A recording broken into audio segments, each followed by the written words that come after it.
ကြီးမားတဲ့ကြောက်မဲ့ဖွယ်ကောင်းလောက်အောင်မြေငလျင်ကြီးတုံလှုပ်သွားတာဘာကြောင့်လဲဘာအကြောင်းများရှိလို့ပါလဲလို့အကြောင်းတရားကိုသိကျင်လို့မေးမြန်းသဘာဝအားဖြင့်လောကဒီကနေ့ထိအောင်မြေငလျင်တုံလှုပ်တယ်ဆိုတာရှိတာကြီးပဲဘာကြောင့်လှုပ်တယ်ဆိုတာအကြောင်းမျိုးမျိုးရှိနိုင်တယ်ပေါ့မြတ်စွာဘုရားကရှင်အနန္ဒာရဲ့မိဂုံးကိုအေးစစ်စစ်ပဲဖြေကြတယ်အနန္ဒာငရင်လှုပ်ဖို့ဆိုတာအကြောင်း၈မျိုးရှိတယ်အဲ့ဒီထဲကအကြောင်းတစ်မျိုးမျိုးကြောင့်လှုပ်ထားတာဖြစ်တယ်ပေါ့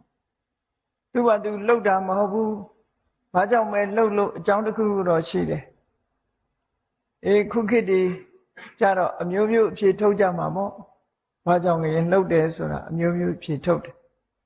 မြတ်စွာဘုရားကငရင်လှုပ်ခြင်းရဲ့အကြောင်းတွေကိုဖြေထုတ်ပေးထားတာ၈မျိုးရှိတယ်ဘာကြောင့်ငရင်လှုပ်တယ်ဆိုတာအဲ့ဒီနေရာမှာရှင်အနန္ဒာကိုမြတ်စွာဘုရားကရှင်းပြတယ်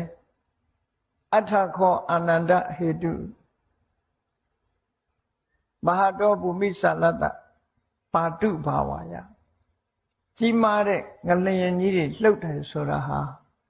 အကြောင်း၈မျိုးရှိတယ်အဲ့ဒီအကြောင်း၈မျိုးတွေကတစ်မျိုးမျိုးကြောင့်လှုပ်နိုင်တယ်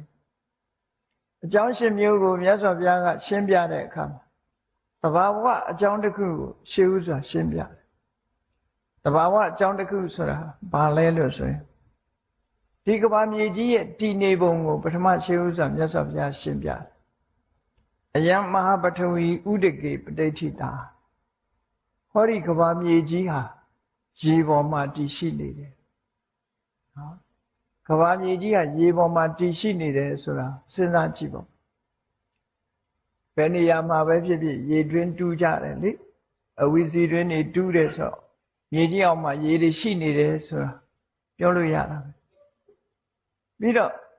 အခုခေတ်သိပ္ပံနည်းနဲ့ကြည့်လိုက်မယ်ဆိုရင်ဒီကမ္ဘာမြေကြီးဆိုတာ Earth planet ခေါ်တာကမ္ဘာဂြိုလ်လို့အဲ့ဒီကမ္ဘာဂြိုလ်ကြီးကတကယ်ကြည့်မယ်ဆိုလို့ရှိရင်အခုကောင်းကင်ယံကမြင်နေရတဲ့လကြီးလိုပဲ